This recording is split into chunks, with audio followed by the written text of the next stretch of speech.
L'invasion ne date pas d'hier, mais la polémique refait surface régulièrement. Depuis 38 ans, une algue d'aquarium se propage dans les lacs de la région.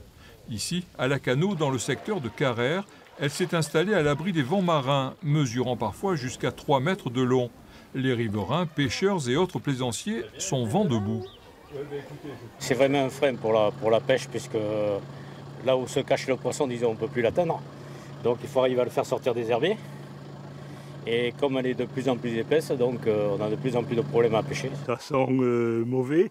Dans les endroits où on pousse, si on tombe à l'eau depuis une planche à voile, un paddle ou en nageant, on risque de se noyer parce que ça s'entoure autour de vos bras et de vos jambes. Ceux qui ont des maisons au bord de l'eau, il y a des gens qui louent à l'année ou qui louent en saisonnier et qui ont dit on ne reviendra pas. L'une des solutions adoptées l'an dernier, comme ici à la halte nautique, c'est le faucardage, une opération qui consiste à couper les algues au mois de mai avec un bateau spécialisé.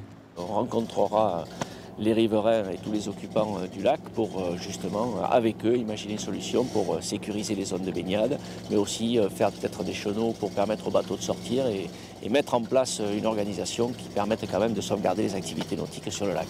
L'association de défense du littoral Vive la Forêt demande un meilleur contrôle du développement des algues.